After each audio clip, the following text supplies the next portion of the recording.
Lucky Boys Podcast. Oh, how long is it going to take for someone to shoot up like a restaurant over that?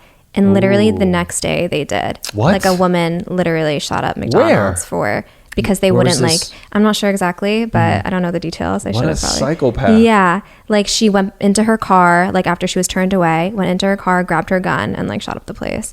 And I think only people were injured, like nobody was killed, but still, like, it's just crazy. That's just boggles my mind. Like, yeah. The level of I laugh just because it's just so insane. Like it's stupid. When you say stupidity, I'm thinking like this is like it's so inconvenient for you to not wear a mask, so you bring a gun and shoot it up, and now the inconvenience now is that you're gonna be like taken to jail. So that's more of an inconvenience than what's what it was scary before. is that these people have kids. Like some people, like Yeah. they made more of you. Like Yeah. you know, you procreated. yeah, you're making more copies of that. No, thank you. I know we were talking about, how, marching affected me, like empowerment, but, you went on several marches, right? Yeah. How did you? I went to a big Connecticut one, which is awesome because actually I bumped into like a classmate there, and she was like one of the big organizers of the whole thing, and she's actually she's a councilwoman like for the town. Oh, wow. So she like made a speech, and like she was also an actor before, so her speech was bomb. Like it was just like she utilized all those vocal cords, all of her diaphragm. Her name is Trinae McGee. Trinae McGee. Yeah, and she was just like incredible. And yeah, I like made a couple of signs, and like we were handing out water and stuff, and like that was the first one that I went to, and then I've been on a couple of biking ones too. Mm-hmm. So what did you feel like?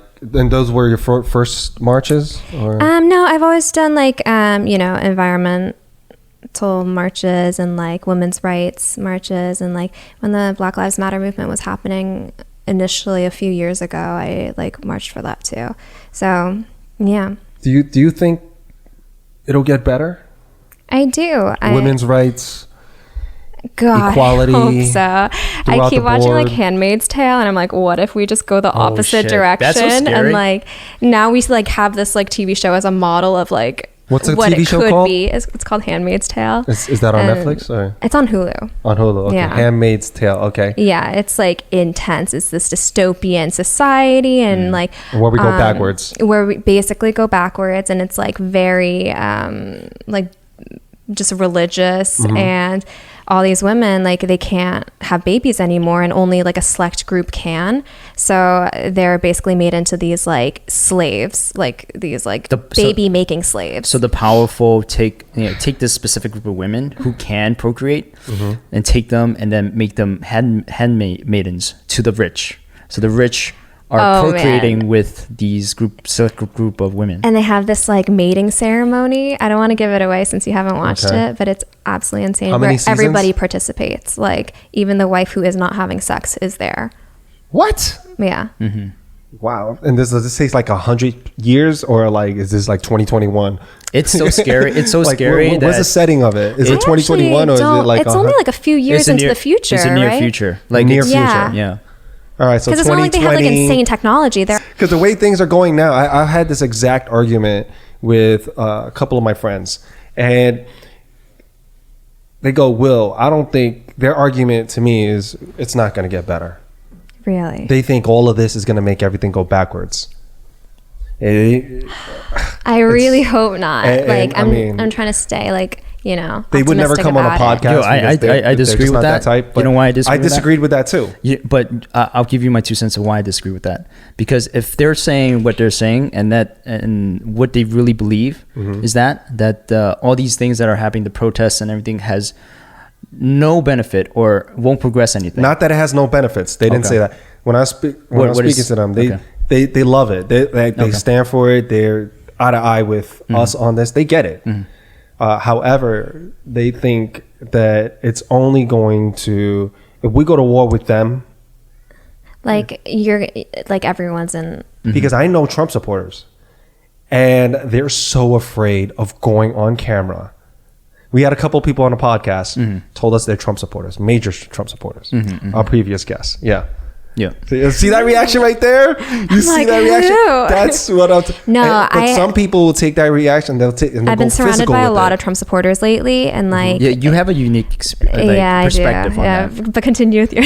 Yeah. Well, that's what I'm saying, though. Like, now you can't believe in this. I mean, yes, even though I disagree with you that you believe that, this person should be supported, I as the American way, I shouldn't attack you for it. I shouldn't attack you for your belief. You should have your freedom. I could disagree with you. We could get in a debate respectfully, but that shouldn't, you know what I mean? That shouldn't make me assault you. No, and nothing should ever come to a physical altercation or dismiss you, but that's what it's coming to, and people are becoming more vocal, more aggressive about this, more than I've ever seen. Well, I think it's also because people are just like belittling the fact that, like, I mean, human rights shouldn't be political, right? That's what it comes down to.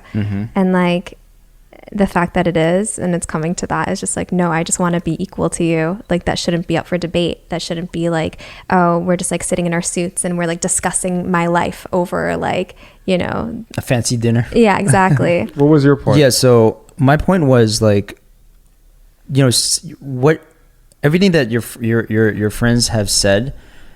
The funny thing is, like, everything that we're going through right now, it's happened before historically. Civil rights movement, it's happened. Divisiveness, presidents were divisive back then too. Even when the formation of the formation of the United States of America, very divisive. So what I'm saying is, like, we've been through this before, and we're gonna still continue and progress. I don't think we might take a few steps back, but it's not gonna change the fact that we're gonna move forward, right? We're gonna have those people who will always cause that division, but we're gonna have more people who would push, the right path for the people, right? So you believe that it's gonna get better. Yeah, we're gonna get what we sort of want. Yeah, right. It's gonna be they're gonna give us something enough to settle us down until the next division. What if it's not enough? That's what I'm saying. And what if it creates? It's so hard to put this eloquently, but I'm concerned that it can go the other way. We're thinking we're solving something, and because we created a whole nother monster. Thinking we solved something. That's very possible. No, it's very possible. That's the concern. I mean, it's sort of like that catch-22. If you defund the police, then you take away the. That's what I'm saying. There's a reaction to every action. Thank you. I get this. I'm down. I mean, I'm with a lot of these ideas, but the ideology is there. Like, I totally back it. Like, it's there. Like, for example, defunding police. Right. That's one thing that I totally disagree with. I if anything, look, because I believe police officers should be paid more. They get paid $42,000. We had a friend who's a police officer. Yeah, they get paid $42,000. Yeah, it's not like they're like millionaires. Like you don't want to give them jobs for certain situations. You're saying you could pass that on to someone else. Well, that may work in a nice neighborhood, but in an aggressive, high crime neighborhood, I don't know. Would you want to be the person that gets that phone call and go, hey, someone's having an argument, and I need you to go over there and talk to them and try to make sure everything's okay. Right. What if it escalates into something? And you're a woman, right? And maybe it's two big muscular men. Right. And they're going at it, and they're having an argument. And now what are you supposed to do? Use your mind to stop them? Are you Professor X, Jean Grey? Like, what are you supposed to do? You know what I mean? Like, that's what I'm saying. Things, and I'm not saying all situations are like that, but the police needs to be there as an insurance. Yeah. And like, I understand, like, in an ideal society, we would have so many like other resources that we could pull from to like mediate these situations. But like, the immediate consequences are just so dire of defunding the police that I don't know. It's scary to think of what our society will be in that in-between stage, It'll be complete chaos. Yeah. And something worse will emerge. that will police that neighborhood. I've just been like, Norm and I were talking about this earlier, how police are kind of like turning a blind eye to so much crime going on even now, just because with everything going on. Like in my neighborhood in Jackson Heights, like there was a guy who was just like throwing around glass bottles, and like there were literally 2 policemen right there, and they just ignored him.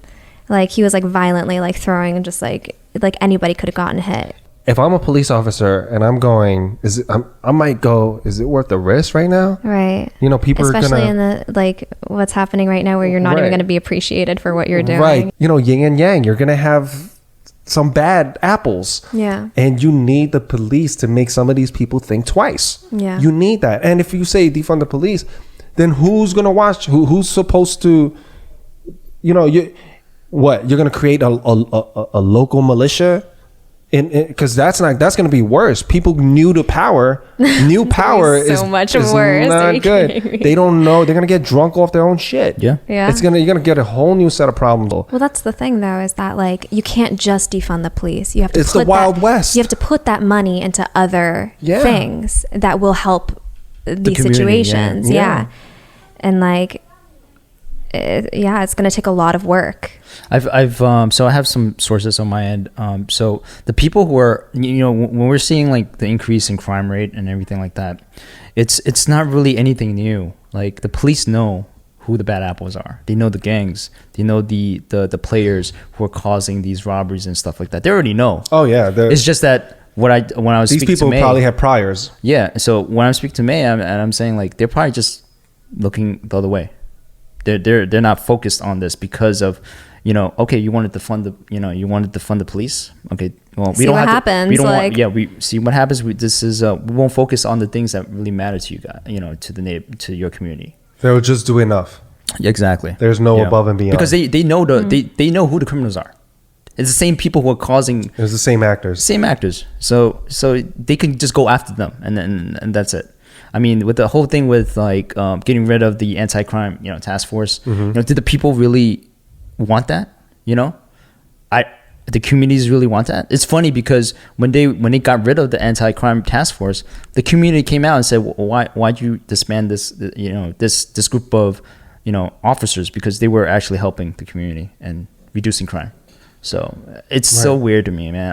I don't know who's at the top, who's like, you know, saying like, oh, get rid of these departments, and you see these like, and all of a sudden you see this rise in crime. Mm-hmm. It's like, was this on purpose? You know, there has to be something else in play that we're just not seeing yet. Yeah, we're gonna see it when they allow us, but it's a secret right now. We just don't really know what's up. You know, the police have the analytics. They have all the data. There's something up, man. So. Something's just not right. It's just right. Why would you ignore crime? Why would you? You know what I mean? Like, what's up with that? Why would you make it more difficult for the police? Mm-hmm. Right? Where you're almost encouraging worse policing at a time where people are complaining about it the most. Mm. Why would you? There's the angle, you know. They want to. They want. I don't know the answer to that. They want to. But I'm curious. The way I see it is, they want the community to say like, we want the police back. We want to give. We're okay now. We're okay with giving the police. They want us to come back begging and pleading. I think that's what they want the communities to do. I think there's something bigger. I think there's something. I don't think you're wrong, mm-hmm. right? Because who doesn't love "and I told you so"? You know, who doesn't love that feeling? I told you so, right? But I think, you know, when you're dealing at that level of politics, it's always something to do with money and power. They're playing chess. Yeah. 3D chess, for that matter. Well, that's because they have all the information. We don't. We have not just regular chess. Not just regular chess. All right. Virtual reality. 3D floating chess. You know. 3D floating chess. It's like different levels here.